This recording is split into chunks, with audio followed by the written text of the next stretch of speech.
Today we are setting out on a fascinating journey within ourselves. Our topic of discussion is the pineal gland, also known as the epiphysis, and what in esoteric, spiritual, and certain ancient occult traditions is referred to as the third eye. Over the next 35 to 40 minutes, we will attempt to explore various aspects of this mysterious realm. We'll talk about how Western science and medicine view the pineal gland, as well as the mystical properties attributed to it by spiritual teachings. It's important to state beforehand that everything we discuss is purely for educational purposes and cannot replace consultations with medical professionals or psychologists. If you feel any practice might be unsafe for you, please consult a specialist. Let's begin. The pineal gland, or epiphysis, is a tiny organ located roughly in the center of the brain. Modern science has revealed its role in producing melatonin, the hormone that regulates our daily rhythms of sleep and wakefulness, also known as our circadian rhythms. Simply put, when the sun goes down and darkness falls, the pineal gland becomes more active and releases more melatonin into the bloodstream, which makes us feel sleepy, and our entire body gradually shifts into a nighttime repair mode. During the day, melatonin levels drop and we transition into a state of activity and wakefulness. Thus, the pineal gland regulates one of the body's most crucial physiological cycles, and that's just one of its roles recognized by science. Doctors and neurobiologists continue to study this organ, hoping to understand all its nuances. However, beyond these medical facts, the pineal gland has long been assigned special, almost mystical qualities. In Hinduism, Buddhism, Taoist, and Egyptian spiritual traditions, it is referred to as the third eye, some sort of energetic or spiritual center that allows a person to see beyond ordinary physical reality, to understand the nature of being on a deeper level, and even to communicate with higher spheres. In some interpretations, the third eye is associated with an inner vision and intuition that we typically don't develop in everyday life. Sometimes this center is called the Ajna chakra in the Hindu tradition, or is linked to the ancient symbol of the Ujjat, the Eye of Horus in Egypt, pointing to the ability to perceive the sacred world. Historically, such ideas have been found in different parts of the globe, often with no direct links among them. Yet they converge on one point. Somewhere in the center of the head lies the key to subtle sight. One intriguing historical figure who brought together philosophy and the concept of the pineal gland was René Descartes. He called the pineal gland the seat of the soul, believing it was where immaterial mind and physical substance interacted. From his perspective, this organ was a kind of portal between the spiritual dimension and the physical brain. Though Descartes' scientific theories may seem outdated today, this example underscores that the pineal gland and its role in human nature have captivated thinkers and philosophers long before the emergence of modern neurophysiology. Let us now look at where any path to opening the third eye, to awakening the pineal gland, usually begins. First of all, it often starts with the idea of purification. Many esoteric schools claim that the pineal gland accumulates deposits over time, particularly calcium, as well as toxins such as those entering the body through fluoridated water, pesticides, heavy metals from the environment, and so forth. According to them, these contaminants interfere with the third eye's full functioning and block subtle perception. Official medicine does acknowledge that the pineal gland can calcify, but generally views this as a natural part of aging that doesn't always require intervention. From an esoteric standpoint, however, if we want to develop spiritually, we should do everything possible to cleanse and revitalize this center. In practice, this involves recommendations such as drinking plenty of pure water, free of fluoride and other impurities, eating as naturally as possible, and avoiding foods laden with harsh chemicals. Additional measures sometimes include taking specific vitamins, K2, D3, and minerals, in theory to help the body remove toxins and support a healthy pineal gland. From a scientific standpoint, many of these suggestions can be viewed simply as principles of a healthy lifestyle. Meanwhile, believers in pineal detox are convinced that such an approach enhances sleep quality, improves mindfulness, and may simplify further esoteric practices requiring deep focus and heightened sensitivity. It's also important to emphasize one's lifestyle overall. Without stable routines, sufficient sleep, and an adequate level of physical activity, one cannot effectively pursue spiritual practices. Take, for example, a person who's constantly stressed, drinks a lot of coffee, eats on the go, sleeps only 3 or 4 hours, and spends their free time watching alarmist news or endless TV shows. This person's nervous system is unlikely to handle the subtleties of inner work. After all, meditation, breathing exercises, and other esoteric methods require a calm, balanced mind.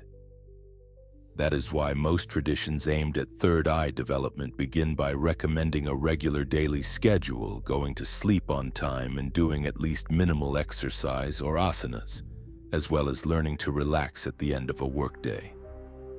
Moving on to specific practices for awakening the third eye, one of the best known is meditation with a focus on the point between the eyebrows. In Hinduism, this spot is called the Ajna chakra.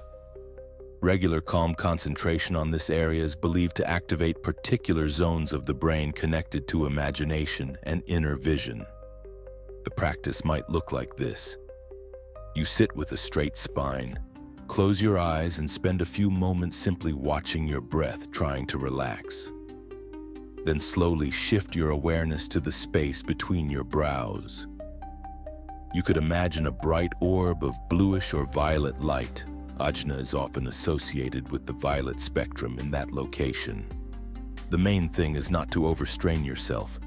Don't scrunch your forehead or try forcefully to see flashes of light. Just maintain awareness, notice pulsations, vibrations, perhaps a gentle pressure or warmth. Over time, with consistent practice, you may find that you begin to feel a deeper sense of immersion, increasing inner calm, and sometimes the emergence of imagery that's not easily attributed to typical mental processes. From there, it's a short step to asking, what exactly are these images? Are they imagination, a product of our expectations, or true perception of the subtle realm? Different teachings have different answers. Some suggest that all that arises in such meditation is part of the mind's deeper functioning, and that one should treat it cautiously without getting too excited or jumping to interpretations. Others believe that indeed we can begin perceiving energy fields, visualizing symbols, and receiving knowledge from higher dimensions. Either way, the same piece of advice is given. Observe without rushing to conclusions. A spiritual path involves gradual maturation and doesn't abide haste. Rash interpretations may mislead you and divert you from the right path. Another topic worthy of attention is the use of sound and vibration. Many traditions, especially within Buddhism and Hinduism, suggest that mantras have powerful effects on our consciousness and body. For instance, the mantra OM or AUM. If one regularly recites this sound, seeking to direct both its vibrations and one's awareness toward the pineal gland, they may, over time, feel a stronger ability to concentrate and subtle sensations in the center of the forehead, including distinctive visual phenomena when the eyes are closed. Some schools also advocate more complex mantras, but the principle remains the same. Vibrational sound, combined with focused attention and steady breathing, creates a special meditative space that can stir up energy centers. One can work with sound even without mantras. For instance, you might be in a calm environment and play a single tone or ambient recording, singing bowls, gongs, theta or alpha sound waves that some people use for meditation, while continuously keeping your attention on the third eye area. This can be a gentle, peaceful immersion that may include the appearance of vivid visions. Whatever you experience, psychologists and spiritual teachers advise approaching it with curiosity and composure, noting your perceptions in a journal to track their progression over time. The next important area, deserving more detailed discussion, is breathing practices. Yoga is known for pranayamas. Taoist systems use qigong and other methods, and Tibetan traditions employ kapala breathing or various exercises involving the flow of inhalation and exhalation. Why is breath so vital to awakening the third eye? Because breath directly influences our state of mind, brain chemistry, heart rate, and our capacity for concentration. One of the most popular techniques is Kapalabhati. Translated from Sanskrit, this loosely means skull shining. The essence is a sharp, brief exhalation through the nose powered by contracting the abdominal muscles while inhalation occurs spontaneously. Practiced daily, with caution and proper guidance, this can result in a refreshed, clearer mind after a few rounds, offering a sense of mental clarity. From an energetic standpoint, yoga practitioners believe this helps increase the brain's oxygen supply, pump prana, and indirectly benefit the pineal gland over time. A similar effect is attributed to anuloma viloma, alternating breaths through the left and right nostrils, which theoretically balances the brain's hemispheres. Science has so far only partially confirmed the advantages of such practices, noting that regular pranayama can improve heart rate regulation, reduce stress, and calm the mind, all beneficial for overall health. In the context of third eye activation, we can view this as creating a foundation for deeper, more stable meditative states. Indeed, if the mind is balanced and breathing is smooth, it's easier to enter those inner spaces where one might gain new insights or have unusual realizations. Remember that any intense breathing practice requires caution. People with high blood pressure, cardiac problems, or panic attacks should consult with a physician or a skilled instructor before attempting advanced pranayamas. Some may try to force the practice, doing more cycles or longer breath retentions than recommended, which can cause dizziness, weakness, or other unwanted effects. Esoteric texts often warn that overstimulating the higher centers in an unprepared body can lead to nervous breakdowns or energetic imbalances. This brings us to the notion that awakening the third eye cannot be an isolated undertaking. In classical yoga, there are 8 steps described by the sage Patanjali: yama, ethical guidelines; niyama, personal discipline; asana, posture practice; pranayama, breath control; pratyahara, withdrawal of the senses from external objects; dharana, concentration; dhyana, meditation; and samadhi, superconscious state. To truly open the Ajna chakra, the 6th chakra, at a profound level, it's recommended to proceed through these steps in order. Because without a solid ethical foundation, without a pure lifestyle, without the ability to direct one's mind and calm it, we risk getting lost in illusions. Ancient texts repeatedly mention that the power of the third eye without a pure heart can lead to pride, distorted perceptions, and in the worst cases, psychiatric disorders or self-deception. Thus, developing the Ajna is not a magic button or a game, but a critical aspect of one's broader spiritual evolution. Comparable notions exist in Taoist tradition, which emphasizes balancing yin and yang and the smooth flow of qi through the body's meridians. Taoists warn that if we draw energy toward the upper centers without adequately preparing the lower centers, those responsible for grounding, bodily support, and emotional stability, we may experience a fire trapped in the head. This is a condition in which excessive heat and activity accumulate in the upper body and brain, leading to heightened anxiety, insomnia, severe headaches, and distorted perception. That is why many Qigong and internal alchemy schools insist on strengthening the lower dantian, the center around the abdomen, regulating all bodily functions, and only then cautiously advancing to higher practices involving the crown and the third eye. Next, let's address what is sometimes called the shamanic or entheogenic approach to activating the pineal gland. This refers to using psychoactive substances commonly termed entheogens, which include ayahuasca, psilocybin mushrooms, peyote, or synthetic analogs like DMT. In certain shamanic traditions, these substances have been used to open the vision, go beyond ordinary experience, and engage with spiritual realms. There is a hypothesis that DMT is produced naturally by the body, including the pineal gland, during specific states, such as birth or near-death experiences.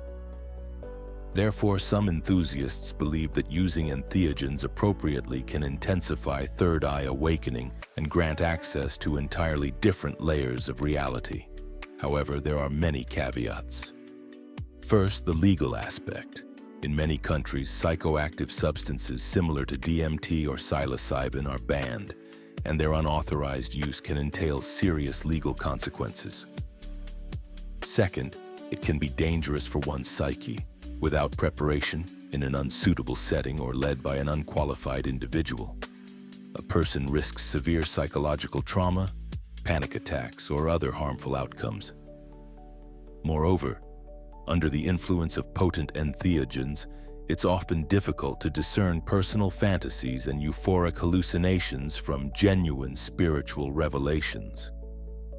In traditional cultures, shamans typically undergo decades of training and arduous challenges before they are permitted to conduct ceremonies. Hence, any experiments in this area demand great caution, knowledge, moral maturity, and strict adherence to the law. Besides all this, some people experience natural signs of Ajna awakening in everyday life, even without specific practices.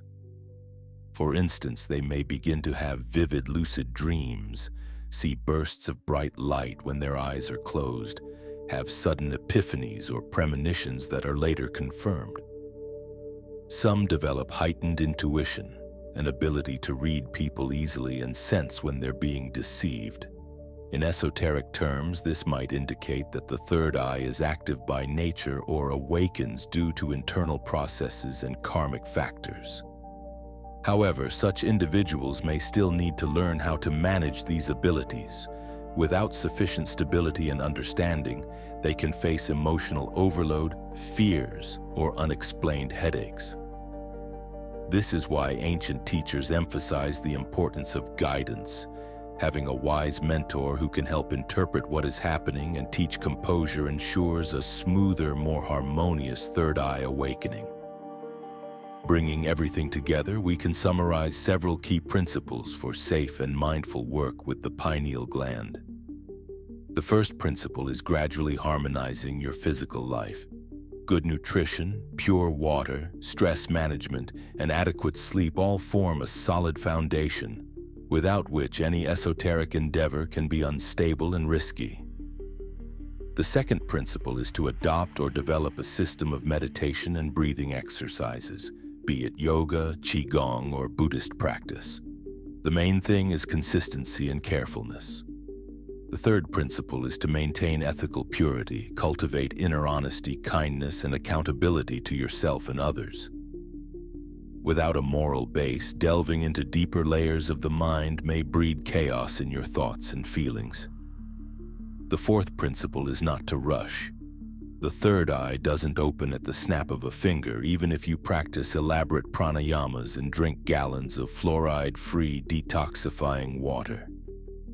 It's always a gradual process, often linked to the inner transformation of your personality. You shift your perspectives, let go of old resentments, learn to release intrusive thoughts. The fifth principle is to keep your critical thinking and common sense alive. If strange fantasies, intrusive ideas, or frightening visions start to arise during practice, it may indicate overexertion or underlying psychological issues that require professional attention.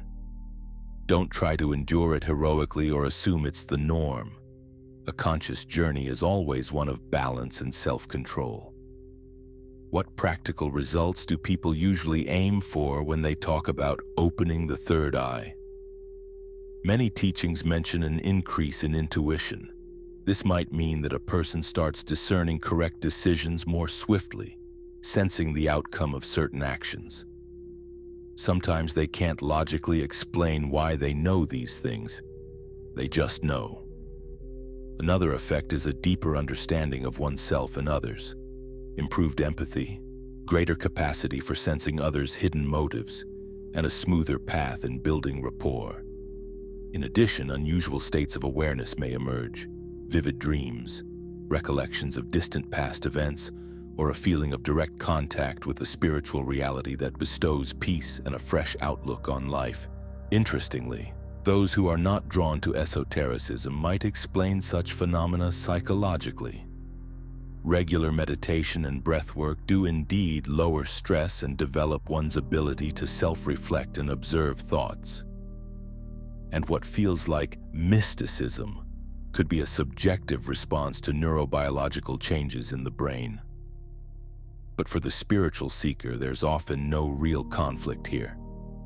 If the world begins to reveal itself in new colors, if the heart opens to compassion, and if the mind awakens to creativity and depth, does it truly matter how it's explained?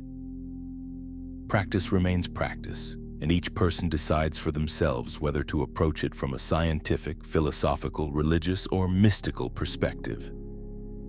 As we progress through this discussion, we draw closer to the main point. Working with the third eye isn't a one-time event or a single mystical ritual, it's a holistic way of life.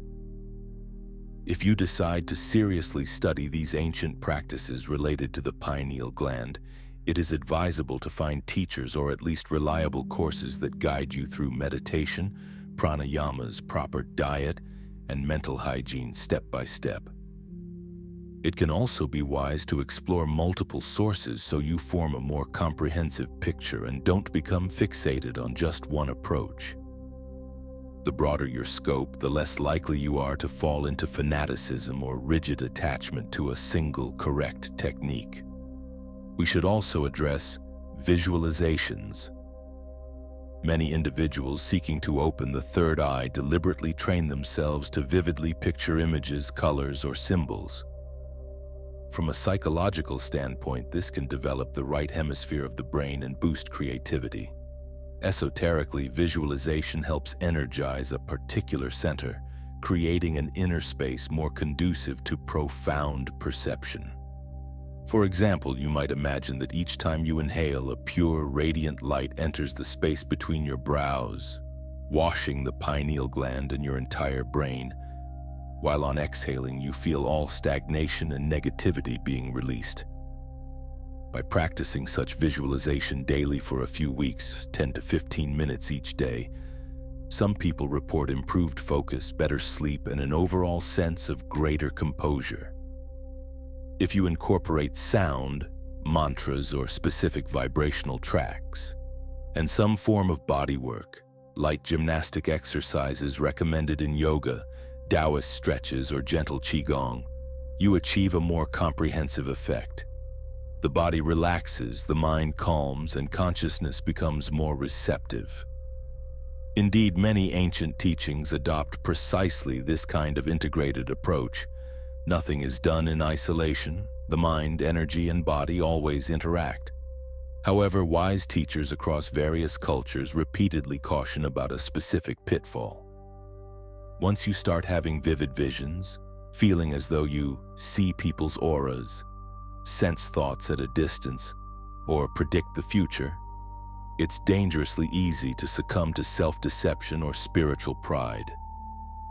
This is perhaps the most common trap on the path to opening the third eye.